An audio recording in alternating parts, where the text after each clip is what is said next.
Hi hello నమస్తే, this is Suvarna. Welcome to Suman TV. Nowadays ఏంటంటే health issues అనేది ప్రతి ఒక్కరిలో కామన్గా చూస్తున్నాం. ఒకప్పుడు వయసు పైబడిన వాళ్ళలో ఎక్కువగా చూస్తుండేవాళ్ళం. రైట్ నో మనం ఉండే లైఫ్ స్టైల్ కావచ్చు, తీసుకునే ఫుడ్ కావచ్చు, ఎక్కువగా పెయిన్ సంబంధించిన ఇష్యూస్ ఫేస్ చేస్తూ ఉన్నాం. రైట్ నో నాతో పాటు డాక్టర్ నరేష్ గారు ఉన్నారు. 10 years నుంచి హోమియోపతిలో ఎలాంటి పెయిన్స్ ఉన్నా, అలాగే కిడ్నీలో స్టోన్స్ గురించి, సైనస్ గురించి బోల్డ్ అండ్ టాపిక్స్ చెప్పడానికి రైట్ నో స్టూడియోలో ఉన్నారు. ఆయనతో మాట్లాడదాం. నమస్కారం డాక్టర్ గారు. ఎక్కువగా ప్రతి ఒక్కరిని మాట్లాడిస్తుంటే కామన్గా చెప్పే పాయింట్ ఏంటంటే పెయిన్స్ వస్తున్నాయి. ఎస్పెషల్లీ బ్యాక్ పెయిన్ ఇష్యూస్తో బాధపడుతున్నామని చెప్తున్నారు. ఏజ్తో సంబంధం లేదు, ప్రొఫెషన్స్తో సంబంధం లేదు, కానీ వాళ్ళు ప్రతి ఒక్కరూ చెప్పే కామన్ పాయింట్ ఏంటంటే ఎక్కువగా స్ట్రెస్ తీసుకోవడం వల్లనో, లేదంటే హార్డ్ వర్క్ చేయడం వల్లనో మాకు బ్యాక్ పెయిన్ ఇష్యూస్ చూస్తూ ఉన్నాము. ఎందుకు వస్తున్నాయని ఫస్ట్ ఆ క్వశ్చన్ అయితే రేజ్ చేస్తున్నారు. యాజ్ ఎ డాక్టర్గా హోమియోపతిలో చాలా ఇయర్స్ నుంచి ఎంతో మందిని ట్రీట్ చేస్తున్నారు. నవేడేస్ ఎందుకు మనం ఈ బ్యాక్ పెయిన్ ఇష్యూస్ ఎందుకు చూస్తున్నాం? సాధారణంగా మన విలేజ్లో పీపుల్ కానీ, సిటీలో పీపుల్ కానీ వాళ్ళు వర్క్ చేసే విధానంలో కూడా కొన్నిసార్లు బ్యాక్ పెయిన్ అనేది డెవలప్ అవుతుంది. అయితే మొత్తానికి చూస్తే బ్యాక్ పెయిన్లో ఎందుకు వస్తుంది అంటే మనకు వెన్నుపూసల దగ్గర ఉన్న కొంచెం నరాలు అనేవి ప్రెస్ కావడం వల్ల బ్యాక్ పెయిన్ డెవలప్ అవుతుంది. దీనికి కారణాలు ఏముంటాయి సాధారణంగా అంటే వెన్నుపూసల మధ్యలో ఉన్న కండరాలు అనేవి కొంచెం ప్రెస్ కావడం వల్ల అది ఒక కారణం. దాన్ని హెర్నియేటెడ్ డిస్క్ ప్రాబ్లం అంటాం సాధారణంగా. అయితే దాంతోపాటు ఏమేస్తుందంటే మెకానికల్ ప్రాబ్లం, అంటే మనం ఎప్పుడైనా హెవీ వెయిట్ లేపినప్పుడు లేకపోతే హెవీ డ్రైవింగ్ చేసినప్పుడు ఇక డిస్క్ అనేది పక్క జరుగుతుంది. అది కామన్గా జరిగేది. తర్వాత మనం తినే ఫుడ్, తర్వాత ఏజ్ తగ్గట్టు వచ్చే బాడీలో చేంజెస్ వలన, బోన్స్లో చేంజెస్ వలన కొంచెము మనకు బోన్స్లో డెన్సిటీ అనేది తగ్గి కూడా బ్యాక్ పెయిన్ అనేది కామన్గా ఇవి మూడు ఉంటాయి. సో దీంట్లో మనం ప్రధానంగా చూసేది ఏంటంటే, ఎక్కువ చూసేది డిస్క్ ప్రాబ్లం అందరు చెప్పుకొని తిరుగుతూ ఉంటారు. సో ఎవరి దగ్గర చూసిన ఎంఆర్ఐ రిపోర్ట్లు కానీ, ఎవరి దగ్గర చూసిన సిటీ రిపోర్ట్లో బ్యాక్ పెయిన్, డిస్క్ ప్రాబ్లమ్స్ అని చెప్తూ ఉంటారు. సో దీంట్లో ప్రధానంగా మనకు వచ్చేది ఏంటంటే మెకానికల్ ప్రాబ్లమే ఎక్కువ ఉంటుంది. ఎందుకంటే వాళ్ళు చేసే హెవీ వర్క్లో కానీ, లోడు అంటే ఫిజికల్ వర్క్ చేసినా అది ఒకటి డెవలప్ అవుతుంది. మెకానికల్ ప్రాబ్లం అంటే డ్రైవింగ్ ఎక్కువ చేయడం, లాంగ్ స్టాండింగ్ వెయిట్ లిఫ్ట్ చేయడం, ఇట్లాంటి వల్ల కూడా కొందరు డెవలప్ అవుతుంది. కొందరు ఏమైందంటే హెర్నియేటెడ్ డిస్క్ ప్రాబ్లం ఉంటుంది. హెర్నియేటెడ్ డిస్క్ అంటే సడన్గా వాళ్ళు చేసే మూమెంట్స్ వల్ల, సో కొన్ని ఇన్ఫెక్షన్స్ వల్ల అక్కడ ఉన్న కండరం కదిలితే మామూలుగా హెర్నియేటెడ్ డిస్క్ ప్రాబ్లం అనేది స్టార్ట్ అవుతుంది. కొందరులో ఏం చేస్తారు, విలేజ్లో కానీ మనం తినే ఫుడ్లో చేంజెస్ అనేవి అప్పుడంతా లేదు. సో అప్పుడంతా మనం ఇంటెన్సిటీ ఆఫ్ ఫుడ్ కానీ అంత క్వాలిటీ ఆఫ్ ఫుడ్ లేదు కాబట్టి, సో 70-80 yearsలో వచ్చే ప్రాబ్లమే మనకి 40-50లో కూడా 30లో కూడా వస్తుంది. సో యంగ్ పీపుల్స్లో కూడా మనం బ్యాక్ పెయిన్ అనేది రేజ్ అవుతూ ఉంది. సో ఎందుకు వస్తుందంటే మనం తినే ఫుడ్లో కూడా కొంచెం చేంజెస్ అనేవి చేసుకోవాలి. దాంట్లోనే ఉంటే మనము రెగ్యులర్ ఫుడ్తో పాటు కొంచెం క్వాలిటీ ఫుడ్ అనేది తింటేనే మన దాంట్లో back pain.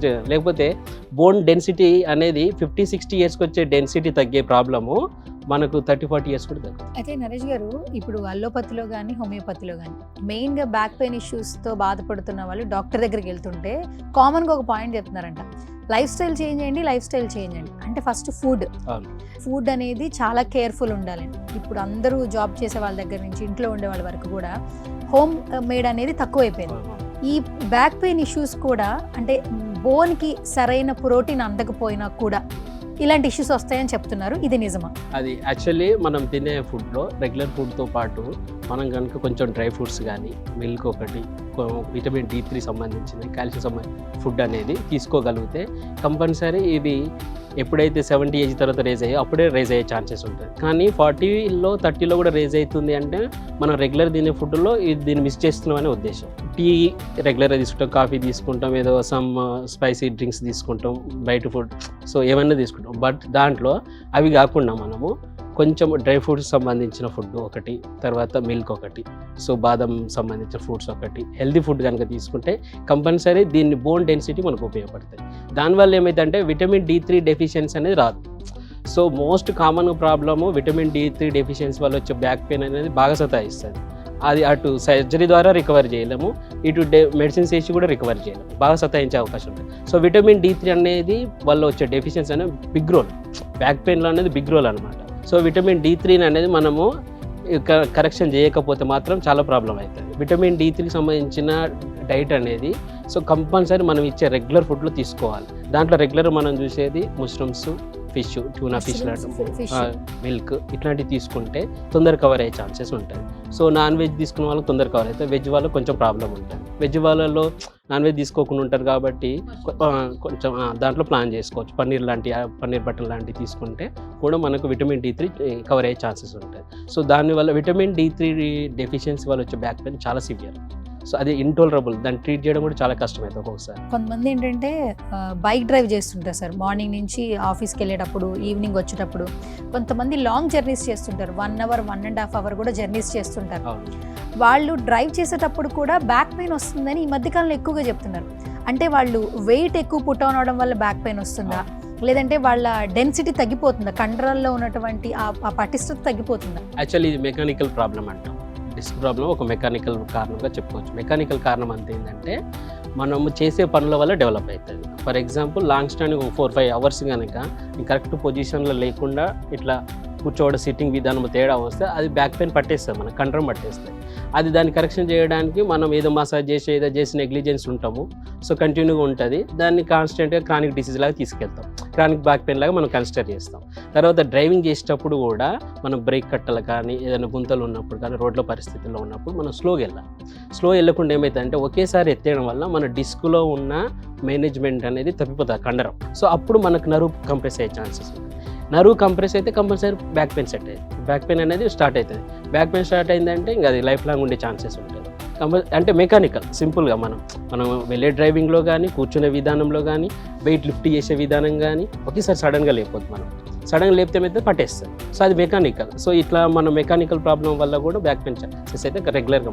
So young people over అయితే those who are daily 100 to 150 kilometers కూడా డ్రైవ్ చేసుకొని డ్యూటీ చేసుకుంటూ ఉన్నారు.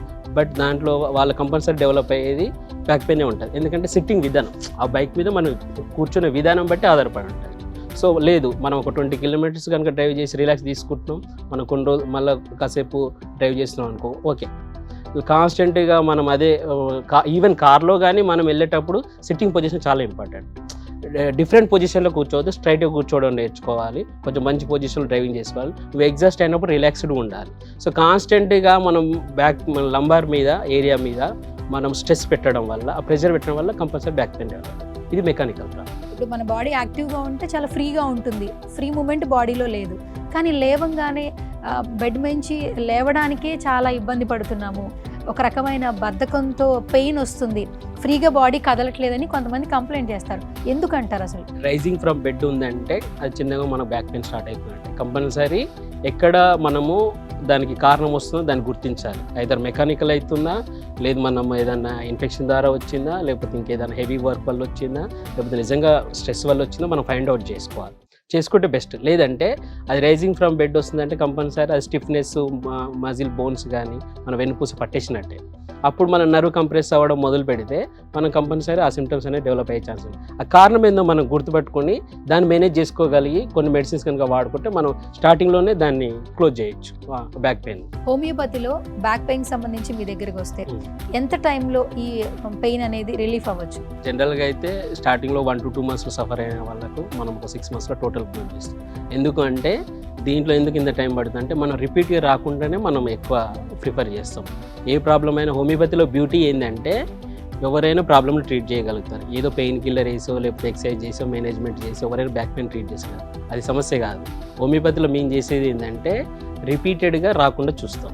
రిపీట్గా రాకుండా ఉండాలంటే హోమియోపతిలో మాత్రం ఆ స్కోప్ ఉంటుంది.